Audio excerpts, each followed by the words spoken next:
Good morning. Thank you, Anthony. And I'd like to thank the Planning Committee for putting this conference together and for inviting me to participate. And I just want to take a second of my time to say what a special honor and pleasure it is to be here with Professor Berlin, who both directly and through his books has taught me so much about slavery and emancipation. The title of my talk, as it is in the program, has to do with the search for a family after slavery. But of course, the story began long before 1865. From the time they were captured in West, Central, or Southern Africa, people experienced separation from families, and separations continued throughout the entire period of slavery in America. Practices of sale and purchase varied, but for enslaved people, the single most important fact was that owners had the power to decide what they would do with the people they legally owned. They decided whom and when to sell, which children would be sold with their mothers, and which would be separated, whether to keep families together or to ignore familial bonds. Their actions held great consequences for enslaved people. Every death of an owner, every auction, and every sale held the possibility of separation for the enslaved child or adult. Every transaction could bring about loss and grief. Not all enslaved people experienced sale or separation directly, but in the antebellum period, a thriving domestic slave trade developed in which an estimated 1 million Africans and African Americans were sold from upper South states such as Maryland, Virginia, North Carolina, to the lower South and West to places such as Georgia, Alabama, Mississippi, Louisiana, Texas. In addition to this interstate slave trade, people were also sold within states, and often this caused family disruption as well. Sale was the primary, but by no means the only way in which enslaved people lost family members. Some people were taken by owners as they moved away, sometimes to establish new plantations, new cotton plantations, and as part of what Professor Berlin called the Cotton Revolution. People were given away as gifts, conveyed through wills, used to pay gambling debts, and seized for fulfillment of mortgages for which they served as collateral.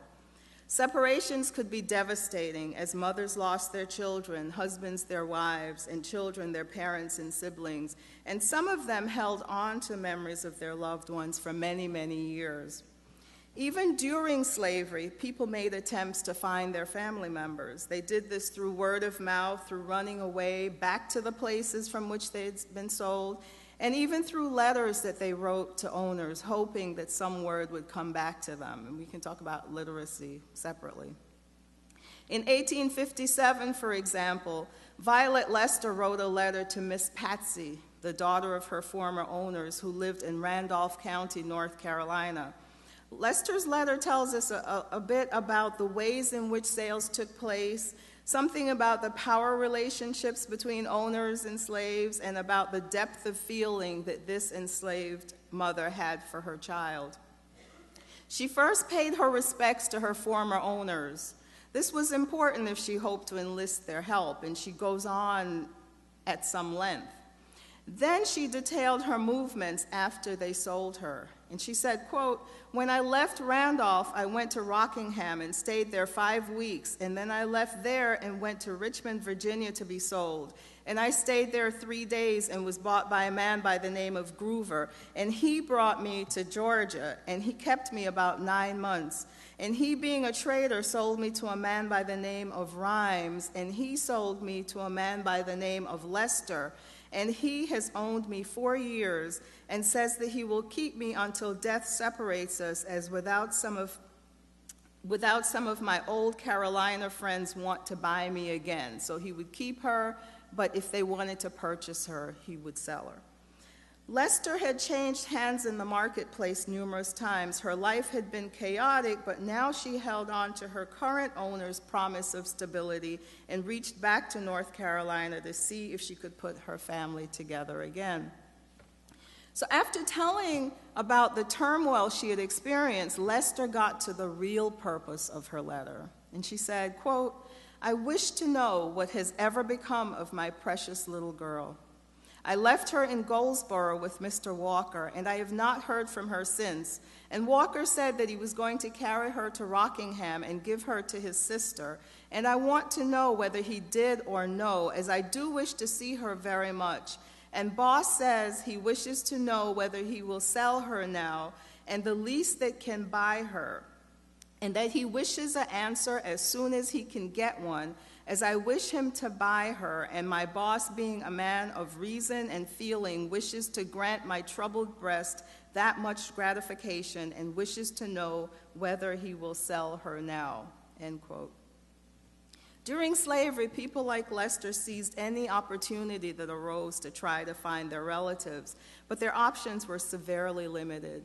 We do not know if Violet Lester ever received a response to her letter to Miss Patsy, and Miss Patsy apparently was the same age, somebody she had grown up with, or if she ever saw her daughter again. The Civil War and Emancipation opened up far more channels in the search for family. People searched in the contraband camps where enslaved people sought refuge, and when black troops gathered in Richmond after the surrender, enslaved people wandered through the crowds hoping to find their sons or husbands. In the unsettled climate at war's end, thousands of African Americans sought out people they had lost in slavery. Some searched for relatives who had gone off during the war. Others searched for family members they had not seen in many years. Some parents searched with mental images of young children, though those children were by now adults. Husbands searched for wives, children for parents, and one man simply looked for any friends he could find from the plantation on which he had lived. They relied on word of mouth, on written words and letters in newspapers, and they traveled long distances to find their loved ones. The task was daunting. As William Robinson, who searched for his mother and siblings, recalled, quote, "There was great difficulty in finding our people because they were sold so often and had to take the name of each master," end quote. And so as many others did, Robinson wrote letters to churches, and he got on the road traveling to towns where he had promising reports that his mother might be. The search had begun in slavery. It continued through the war, and the close of the war and arrival of freedom took on greater urgency. John Dennett, a white Northern writer who traveled through the South as a special correspondent to The Nation, the New York-based weekly journal, filed the following report from Concord, North Carolina in mid-September 1865. He said, "Just before reaching Concord, where I passed the night, I met a middle-aged Negro plodding along, staff in hand, and apparently very footsore and tired. He had walked more than 600 miles, he said, having set out from a plantation in Georgia near the Alabama line, and had consumed almost 2 months in making the journey," end quote. The man had been sold south 4 years earlier, and as soon as he learned he was free, he made up his mind to return to North Carolina to find his wife and children. In Georgia, he said, African Americans were doing very well, but in South Carolina, many did not even dare to acknowledge that they were free. He said his own color was friendly to him all the way. He had no fear that he would find work to do in Salisbury. He was now only about 30 miles away. He had almost made it back home. They had been on these roads before, these black people carrying messages for owners, delivering loads of cotton, walking to the towns where they hired themselves out, taking goods to be sold in markets. They had been on the roads as members of coffles that dotted the landscape between the upper and lower South as slave traders first purchased them, then took them as goods to markets in Columbia, Charleston, New Orleans, and Natchez. They had been on the roads accompanying white families as they moved farther south, and they had been on the roads as runaways moving toward the free states and Canada. Now, in freedom, they took to the roads once more, usually in the reverse direction of their forced migrations to the Deep South, embarking on personal missions of reunification. And after the war, they set out with their own priorities in mind, carrying their own memories and messages for loved ones. Some African Americans shaped their memories into brief messages that they published in newspapers, hoping that news would come back to them about their lost relatives. They used the Black and Republican newspapers to help carry out their search. Some who had learned to read and write in slavery would have written their own ads. Some had been free in the antebellum period and were more likely to have become literate, somewhat more likely. Others would have dictated their notices directly to the editor, and others would have received help from a literate person in the community. Placing an ad amounted to an expenditure of time, effort, and hope by people who had already invested emotionally by continuing to care about relatives they had lost. For some publications, the ads also required money from people who had so little. In the spring of 1866, the South Carolina Leader invited ads with the following notice: persons wishing information of their relatives can have them advertised 1 month for $2.50. The Southwestern Christian Advocate said that it would charge 50 cents. And so even at 50 cents, placing an ad required a significant monetary investment, as a recently freed person in the South could expect to earn between $5 and $25 per month as a field hand working 6 days per week. African Americans, whether in the North or South, who had been free before the war, did not fare much better. There were exceptions, of course, but most of the Black population lived in poverty on the margins of the economy. But these newspapers provided a public airing of freed people's memories and hopes and offered the best possibility that many people would read or hear their appeals for information. Ads appeared most often with the captions, "Information wanted," or in the Southwestern Christian Advocate, "Lost friends." Ads for runaways during slavery had carried an icon of a figure with a bag slung over his or her shoulder. The information wanted ads often featured an icon of a horizontal hand with the index finger pointing, making it easy to spot them on the large pages of newsprint among the formal notices of marriages, deaths, and rooms for rent, as well as the more ornate illustrated advertisements for hoop skirts, hair straighteners, artificial eyes, and medicines that promised to cure all manner of ailments. The ads generally ran for about a month of weekly issues, but some ran much longer, and some appeared in more than one newspaper. They came from all over the United States. People wrote from, I won't give you the whole list, but just some examples from New Jersey, New York, Ohio, Massachusetts, Connecticut, Maryland, Virginia, Washington, D.C., Mississippi, Kentucky, California, and the newly established Idaho Territory. They wrote from cities such as Harlem, Detroit, Philadelphia, Richmond, New Orleans, Charleston, and Savannah, and they wrote from obscure small towns. People wrote from Canada, too, from Hamilton, Ontario, Newbury Post Office, Chatham, and Buxton, all in the region of Canada West that was bounded by New York, Michigan, and Ohio. Enslaved Americans, African Americans, had gone to Canada as early as the Revolutionary War period and continued to escape to freedom there throughout the 19th century.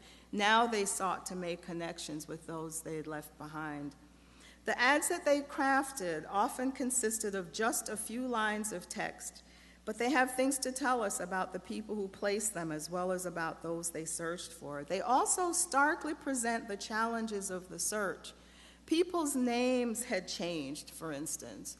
Recall Violet Lester, who at the time she wrote to Miss Patsy went by the name of her current owner, the fifth person by my count who had owned her. By the end of the war, she may have had still a different name. People had been taken all over the South, and no one had kept any consolidated record of their movements. To prepare for the search, former slaves scraped together fragments of memory and made judgments about the salience of the information they possessed. They provided names, ages, descriptions of skin color, blemishes, limps. They enumerated relationships, locations of plantations, points of separation, details about the men and women who had owned them, names of the men who had traded them, whatever they thought would trigger recognition among readers and listeners. They called out from the newspaper pages to the people who they thought would care and would be able to help them. To encounter the ads as they appeared in the newspapers is to begin to grasp the power and poignancy of these brief, compelling, and urgent dispatches that former slaves put into circulation to seek out their loved ones. This one, from the Colored Tennessean, Nashville, Tennessee, October 7th, 1865, and the dates are important. So it was placed October 7th, 1865. The war ended April 1865. Information is wanted of my mother, whom I left in Fauquier County, Virginia in 1844, and I was sold in Richmond, Virginia to Samuel Copeland. I formerly belonged to Robert Rogers. I am very anxious to hear from my mother, and any information in relation to her whereabouts will be very thankfully received. My mother's name was Betty and was sold by Colonel Briggs to James French. Any information by letter addressed to the Colored Tennessean, Box 1150, will be thankfully received. Thornton Copeland. Or this one in the Christian Recorder, which was the African Methodist Episcopal Church, the AME Church, Oregon. August 25th, 1866. Information wanted. Kansas Lee wishes to learn the whereabouts of her children, 4 girls and 1 boy, who were, when last heard from, living in Baltimore, Maryland. Their names are as follows: Annie, Celia, Sarah, Elizabeth, and Adam Lee. My children were owned by the mother of Benjamin Keene. Address Kansas Lee, Box 507, St. Joseph, Missouri. Ministers South who take this paper will please read the above in their congregations. And then finally, this one from the Christian Recorder, June 25th, 1865. Information wanted. Can anyone inform me of the whereabouts of John Person, the son of Hannah Person of Alexandria, Virginia, who belonged to Alexander Sanctor? I have not seen him for 10 years. I was sold to Joseph Bruin, who took me to New Orleans. My name was then Hannah Person. It is now Hannah Cole.